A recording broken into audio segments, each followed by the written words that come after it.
સરસ. ને એના પછી આપણે ભ્રમ વિશે વાત કરી હતી. હા.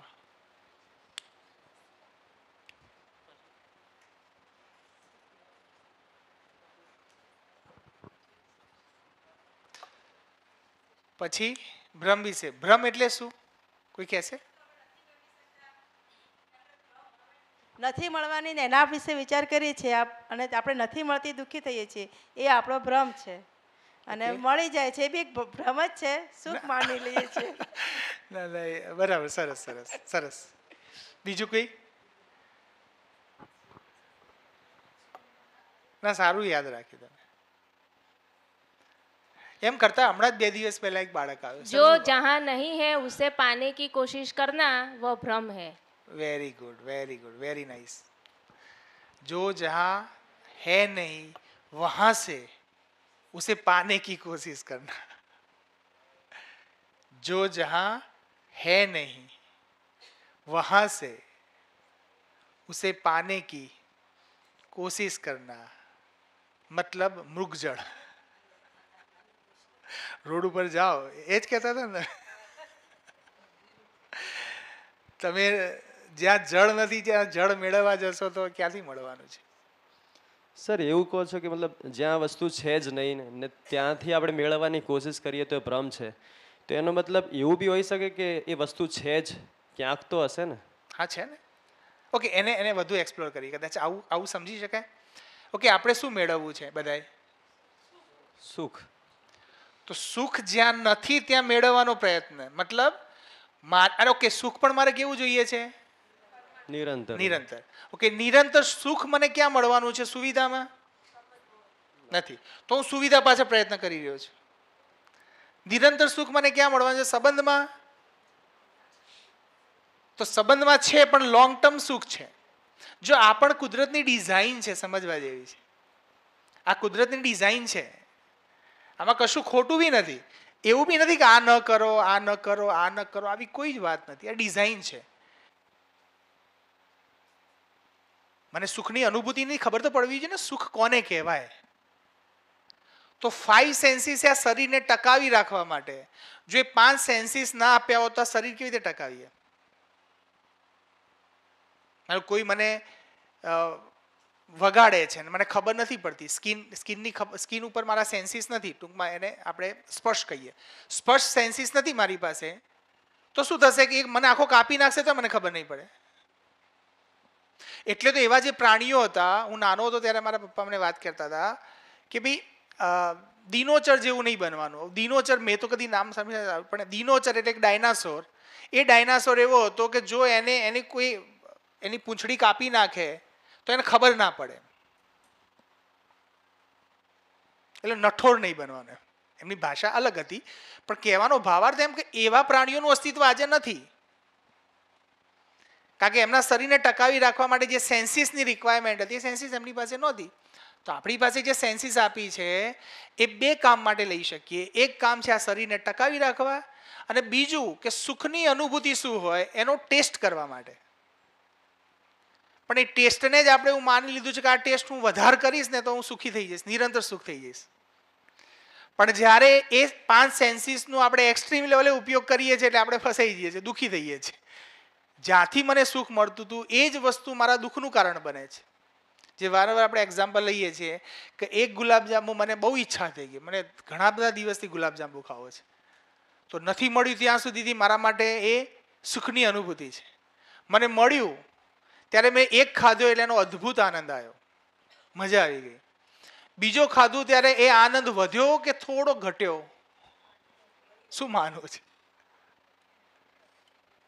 પહેલા ગુલાબજાંબુમાં જે મને મજા આવી એના કરતા બીજા ગુલાબજાંબુમાં મારો આનંદ વધ્યો કે ઘટ્યો? વધ્યો કેટલા? કોઈ નહીં, મતલબ ઘટ્યો. ઓકે, ત્રીજામાં આનંદ. ઓકે, પેટ કમ્પ્લીટ ફૂલ થઈ ગયું, મેં જે 15-20 ખાવા હતા ખાઈ લીધા. હવે પેલો કે ખા, હજી તું ખા.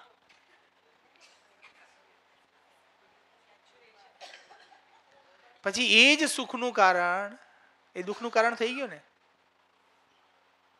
પછી એ જ વસ્તુ તમને તકલીફમાં મૂકી દે છે ને. તો આ જ રોલ છે 5 સેન્સીસનો. 5 સેન્સીસમાં આ જ થાય, એની XYZ સેન્સીસ લો. પણ મને જે પેલી અનુભૂતિ હતી ને સુખની, એ કરાવવા માટે સુખ કોને કહેવાય, એની અનુભૂતિ કરાવવા માટે મારે સેન્સીસની જરૂર છે, અને આ શરીરને ટકાવી રાખવા માટે છે. તો રોલ ખબર પડી ગયો આપણને. તો હવે મારે એની પાછળ કેટલો એફર્ટ લગાડવો એ બી મને ખબર પડી ગઈ.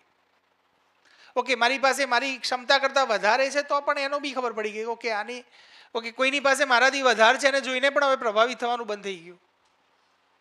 મારી જરૂરિયાત પૂરતું છે, મારી પાસે આવશ્યકતા કરતાં વધારે છે, તો હવે મારે પ્રભાવિત, અને કયા લેવલે, શરીર લેવલની વાત છે.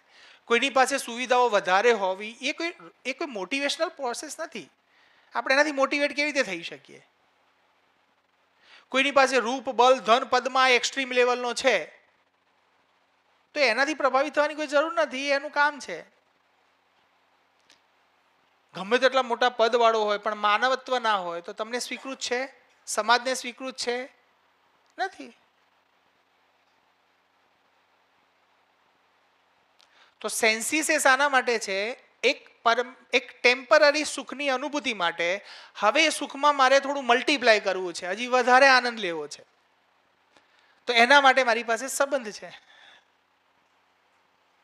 તો હું સંબંધોમાં જ્યારે જીવું છું ત્યારે મારું સુખ એ લોંગ ટર્મ થઈ જાય છે, એની અવધિ વધી જાય છે. મતલબ મારી પાસે ગુલાબજાંબુ છે, મારા મિત્રને પણ ગુલાબજાંબુ ભાવે છે, ગુલાબજાંબુ છે 2, મારી તીવ્ર ઈચ્છા છે, મારે ગુલાબજાંબુ ખાવું છે, તો મારી પાસે 2 ઓપ્શન છે. બંને હું ખાઈ જાઉં અને એને એકય ના આપું, અને બીજો ઓપ્શન છે હું બી એક ખાઉં ને એને પણ એક આપું. બોલો, 2 માં તૃપ્તિ કયામાં આવે?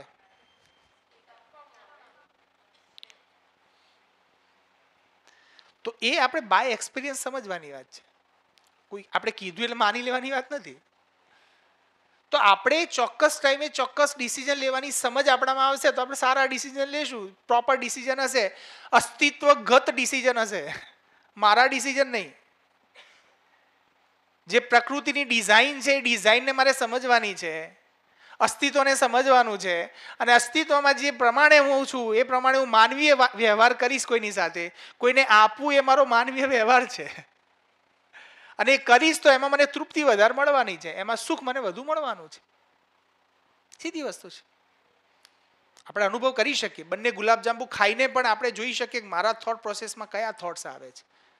મને અંદરથી ગુડ ફિલિંગ આવે છે કે એમ થયું કે યાર સારું તો ના કહેવાય પણ મને બહુ ઈચ્છા થઈ ગઈ હતી, મારો જીવ નહોતો ચાલતો હાલવાનો.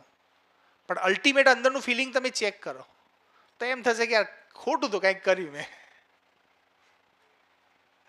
પણ પછી ખોટું કામ 10, 20, 25, 50 વાર કરો તમે એટલે પછી એની આદત પડી જાય છે આપણને, પછી એને આપણે સાચું માનવા લાગીએ છીએ.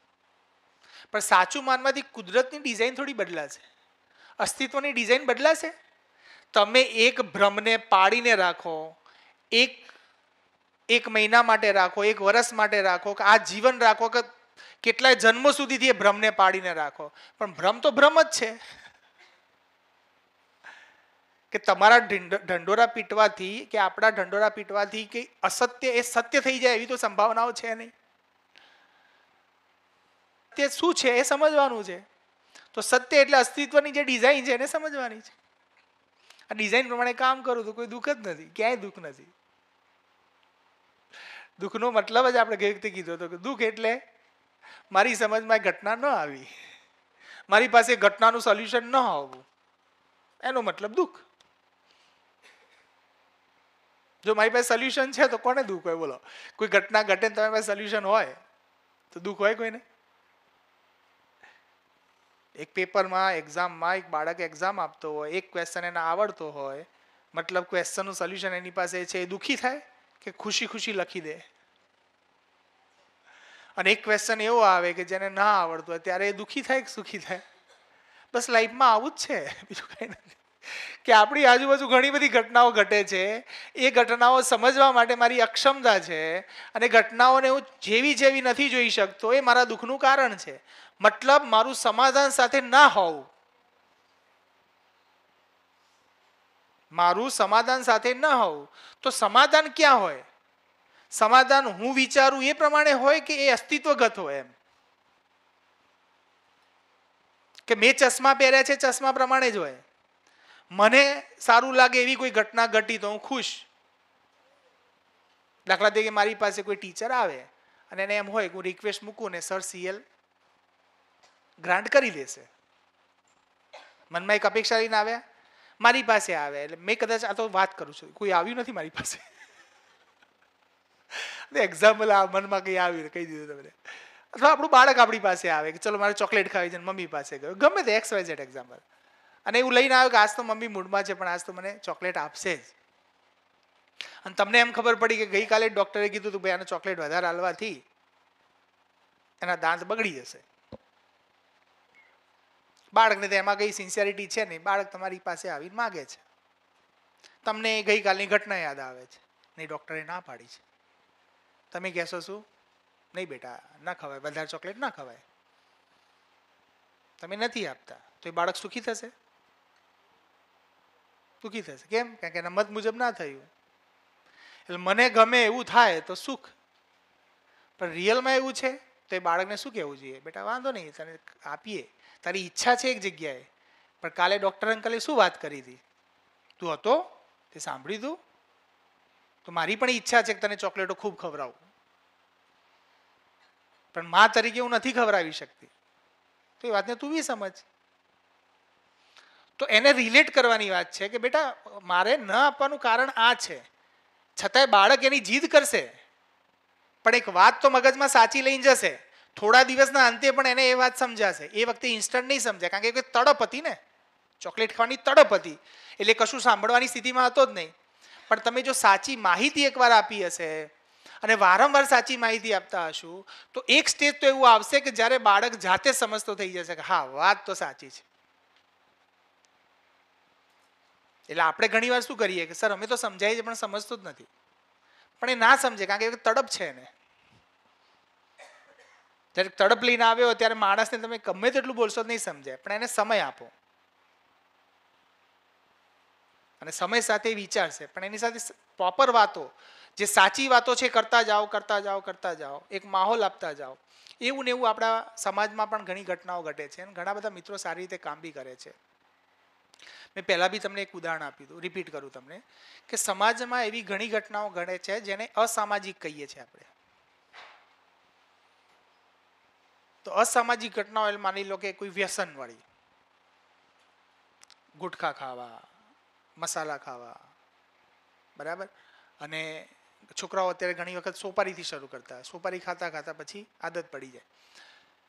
તો આ બધી વસ્તુઓમાં શું કરાય? એમ આ બધી વસ્તુઓમાં એમને નફરતથી દેખાય કે ખરેખર એમની સાથેનો સંવાદ થવો જોઈએ? ખરેખર સંવાદની જરૂરિયાત એમને છે તો એમની સાથે વાર્તાલાપ થવો જોઈએ, સાચા ખોટાની ખબર પડવી જોઈએ. વિલ પાવર ક્યાં ડગી જાય? તમે એમ કહો કોઈ મેં નિર્ણય લીધો ને આ નિર્ણય ઉપર નથી ચાલી શકતો, તો વિલ પાવર સ્ટ્રોંગ કરો તો જીવનમાં સફળ થાવ, આવી આપણે વાતો કરીએ છીએ. તો વિલ પાવરનું સ્ટ્રોંગ હોવું એનો મતલબ શું? મારી સમજ પાકી હોવી, મારી સમજમાં ડ્યુઅલ ના હોય. ઘણીવાર આપણે અમુક એક્શન લઈને પણ વિચારતા હોય કે અમે બરાબર કર્યું કે ખોટું કર્યું. એમ જેવી રીતે હું ટીચર બની ગયો પણ ટીચર બન્યા પછી મને મનમાં તો દ્વંદ જ ચાલે છે. મારા કોઈ મિત્રને જોવું અને કદાચ કોઈ હા એક્સપોર્ટ ઇમ્પોર્ટનો ધંધો કરે, હા તો જોરદાર છે એની પગાર, દ્વંદ થઈ ગયો મારા કે યાર મેં ખોટી વસ્તુ, હું તો એના કરતાં હોશિયાર હતો, હું તેને ભણાવતો હતો. તો હું એવા દ્વંદ સાથે જીવું છું કે મારી સ્પષ્ટતા છે કે યાર મારી આવશ્યકતા કરતાં મેં ઘણું મેળવ્યું છે અને હજી મળી જશે, મળવું હશે તો એનો કોઈ મને રંજ નથી. હવે એનાથી પ્રભાવિત થવાની ક્રિયા નેચરલી બંધ થઈ ગઈ. મતલબ જેટલું મારી સમજ પાકી છે એટલો મારો વિલ પાવર સ્ટ્રોંગ છે. જો મારી સમજ કાચી હશે ને તો જ કોઈક મને હલાવી શકશે, કોઈ જ મને ડગાવી શકશે. મારા મનમાં ક્યાંક એવો પડ્યો હોય કે યાર ખરેખર ડ્રિંક કરીએ તો કેવી મજા આવતી હશે, મેં કદી કર્યું નથી, ખરેખર કરવું જોઈએ એકાદ વખત. આવી જો મારા મનની અંદર ક્યાંક સમજ કાચી હોય ને એવું 50-50 પડ્યું હોય તો એને કોઈ ગમે ત્યારે આગ લગાડશે, લે અને આપણે પછી ચાલુ પડી બી જઈશું. એ એવું જ હોય. એ બધામાં અત્યારે આ બધું છે ડ્રગ્સનું ચાલે, એમાં એવું જ હોય કે શરૂઆતના દિવસોમાં ફ્રી ઓફ કોસ્ટ કરાવડાવે, કારણ કે એને શું છે કે એની કોમ્યુનિટી વધારવી છે, બીજું કાંઈ નથી. અને કોમ્યુનિટી વધે એટલે પછી એ જ લોકો પછી સામેથી પૈસા આપતા થઈ જાય. આ ડ્રગ વેચતા હોય લોકો શું કરે, પહેલાં એમને ફ્રી ઓફ કોસ્ટ આપે, પછી ખબર પડી ગઈ કે હવે આને લત બરાબર લાગી ગઈ છે, પછી જે પેલું જે આગળનું 1 મહિનાનું બિલ હતું એ ડબલ કરીને વસૂલ કરી દે. પણ એ સમજ આપણામાં હોય તો ને. આપણને એમ લાગે કોઈ મફત ઓફર કરે, કોઈ કરતું નથી મફત. જો તમને સમજ પાકી હશે તો કોઈની તાકાત નથી તમને ડગમગ કરી શકે. કામ તો આપણી સમજ ઉપર જ કરવાનું છે, બાકી બધું તો ઠીક છે. તો વાત એવી છે કે આ ડિઝાઇન છે કુદરતની. તો મને ખબર પડી કે 2 ગુલાબજાંબુ શેર કરીને ખાઈશ તો મારો ત્યાં સંબંધ સચવાય છે મારો મિત્ર તરીકેનો. તો આની જે તૃપ્તિ છે એના આગળ આની તૃપ્તિ નાની જ રહેવાની છે. આ લઘુ છે, આ ગુરુ છે, અને ગુરુમાં લઘુ સમાયેલો જ છે.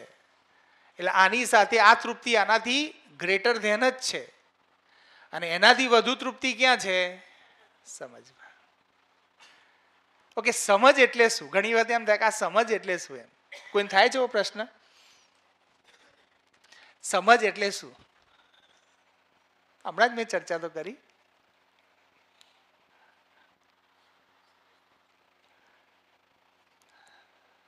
વાતોમાં તો સમય જતો રહે છે. ઓકે, બોર તો નહીં થતા ને બધા? હવે કહેજો, નહીં તો મને માફ કરજો. હું તમને છોડીશ તો નહીં, પણ મને માફ કરજો. સમજ એટલે અસ્તિત્વગત જે સત્ય છે એને ઓળખવું. આપણે કહીએ કે સ્વીકૃતિ બરાબર સુખ, આવું એક સેન્ટેન્સ આપણે ભણ્યા હતા. તો સ્વીકૃતિ બરાબર સુખ એનો મતલબ સ્વીકૃતિ કેવી રીતે આવે? કોઈ ઘટનાની ક્ષણિક સ્વીકૃતિ કરું છું, માની લો કે મને નથી ગમતી એવી ઘટના ઘટી અહીંયા, પણ મેં ક્ષણિક સ્વીકૃતિ આપી તો મારા અંદર એક શાંતિ વળી. આવું થાય ને? ન ગમતી ઘટના ઘટી કોઈ, પણ મેં એને સ્વીકારી લીધી. જે રીતે હું ગાડી લઈને જતો તો કોઈ ગાડીને ટક્કર મારી, મને ના ગમ્યું, પણ મેં સ્વીકારી, ગાડી જ છે ને કંઈ વાંધો નહીં, એને જાણી જોઈને નથી કર્યું. આવી રીતે ગમે તે કારણ સમજાઈને મારી જાતને ગમે તે કારણ સમજાઈને મેં સ્વીકાર્યું. તો સ્વીકારવાથી શું થશે? ક્ષણિક રાહત તો મળશે ને, તો સુખની અનુભૂતિ થાય ને. તો હવે આ સેન્ટેન્સ આમ જોવા જઈએ તો અધૂરું છે, કારણ કે સ્વીકૃતિ બરાબર સુખ તો મારે બધાને સ્વીકૃતિ આપવાની.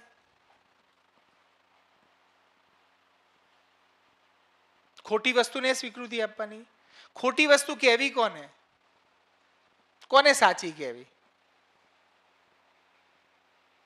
કારણ કે દરેક વ્યક્તિ પોતાની જગ્યાએ તો સાચો જ હોય છે. મેં પહેલા બી તમને કહ્યું હતું, કોઈ ખૂન કરીને આવે ને તમે શાંતિથી સાંભળો ને ચશ્મા કાઢીને, તો તમને એમ જ લાગે કે આને આ કરવું જ જોઈતું હતું. બિચારો સારો માણસ છે, પણ એના કરવું જોઈતું હતું. હું હોત તો બી આ જ કરી દોત. થાય જેવું. એટલે તો કીધું છે કે માનવ જાણબૂਝ કે ગલતી કરતા નહીં હે, પણ મારી દ્રષ્ટિથી આવું ના કરવું જોઈએ. એને મારી દ્રષ્ટિથી આરોપી છે, એની દ્રષ્ટિથી આરોપી નથી.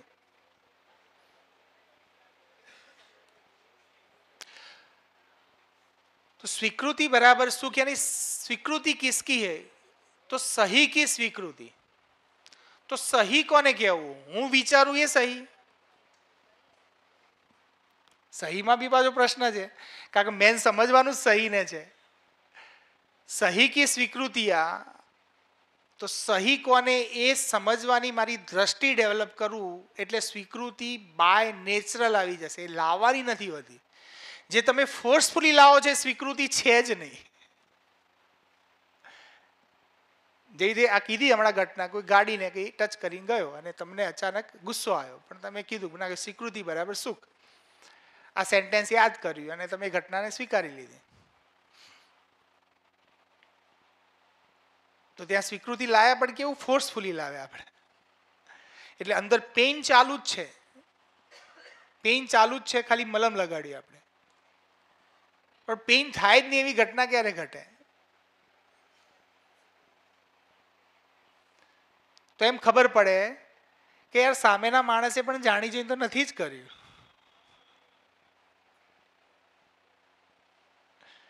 થઈ ગયું છે, ઘટના છે. ઘટનાઓ તો ઘટી જાય છે. આમ બેઠા બેઠા પણ અચાનક એટેક આવી જાય છે, તો એમાં એ તો ઘટના છે, એમાં થાય શું? ગમે તે ઘટનાઓ તો ઘણી બધી ઘટે છે, પણ ઘટનાને જોવાની દ્રષ્ટિ ડેવલપ થાય અને સાચી દ્રષ્ટિ ડેવલપ થાય, અસ્તિત્વગત દ્રષ્ટિ ડેવલપ થાય કે અસ્તિત્વની ડિઝાઇન શું છે એ મારા સમજમાં આવે, તો મારાથી અમાનવીય વ્યવહાર થશે જ નહીં. કરવો હશે તોય નહીં થાય. નેચરલ ફ્લોમાં આવી જશો તમે. જે નેચરલ ફ્લોમાં આવું એનું નામ જ નિરંતર સુખ. એ લાવવાનું નથી હોતું. જો લાવવા ગયા તો તમે ફસાઈ ગયા. કેટલા દિવસ સહન કરવાનું, આવો શબ્દ આવ્યો તો તમે ફસાઈ ગયા. પણ સહન કરવા જેવું કંઈ છે જ નહીં. ત્યારે તમને એક્ઝેક્ટલી લાઈટ થાય. જે દિવસે એ ફિલિંગ આવે ત્યારે થાય. જો મેં જ્યારે સેશન ભર્યું ત્યારે મને અંદરથી એક કહેવાય ને ખુશી હોય, એટલે મેં છેલ્લે જઈને સોમભૈયાને એમ કહ્યું, મેં સોમભૈયા હું સ્કૂલ ચલાવું છું અને મને તમારી વાત એટલી બધી સ્પર્શી ગઈ છે કે મેં તમને પહેલાં પણ તમને બધાને પણ કહ્યું હતું કે 40 વર્ષ એક બાજુ અને આ 7 દિવસ એક બાજુ, બરાબર? તો મને એમ થાય છે કે હવે કરવું જોઈએ કાંઈક એમ. તો હું શું કરી શકું? તો એમને એક સરસ આન્સર આપ્યો, કુછ નહીં કરના હૈ, सिर्फ अध्ययन करो. कुछ नहीं करना है मतलब કોઈ એક્શન મોડમાં નથી આવવાનું. એટલે હું તમને બી એ જ કહું છું, કોઈ એક્શન મોડમાં અત્યારે આપણે કંઈ વિચારી લીધું સ્વીકૃતિ બરાબર તો કોઈ એપ્લાય કરવાની જરૂર નથી. ખાલી એને નિરાંતે સમજવાનો પ્રયત્ન કરો. એ નેચરલ ફ્લોમાં આવશે. ગુસ્સો ન થવો એ બી નેચરલ ફ્લોમાં આવશે. પણ એ વાક્યને વારંવાર વાગોડીને એ કન્ટેન્ટને સમજવાનો પ્રયત્ન કરો તો અધ્યયનથી અનુભવ તરફ જવાની ઘટના છે એ જીવન વિદ્યા છે. જીવન વિદ્યામાં પહેલા એવું ક્યારેય નથી કીધું કે આમ કરો અને આમ ન કરો. બસ સમજો. સમજ્યા પછી નેચરલી એક્શનમાં આવવાનું જ છે. એ નેચરલ ફ્લોમાં આવશે. એના માટે એફર્ટ બી મત લગાવો. ખાલી જે અધ્યયનની ક્રિયા છે એના માટે તમે ગમે તેમ કરીને ટાઈમ કાઢો. બસ આટલું કામ કરો. કોઈને બદલી દેવા, રાતોરાત દુનિયા બદલી દેવી, પરિવારને બદલી દેવી, મેં આટલું કર્યું, મારા પરિવારમાં રિઝલ્ટ નથી મળતું, હું તો આ સુધરી ગઈ, હવે કોને સુધારવાનું, કોઈ પ્રકારની કોઈ એગ્રેસિવ નેચરમાં આવવાની જરૂર છે જ નહીં. નહીં તો એ થશે જ નહીં. અને કોઈના ઉપર એપ્લાય બી કરવાનું નથી.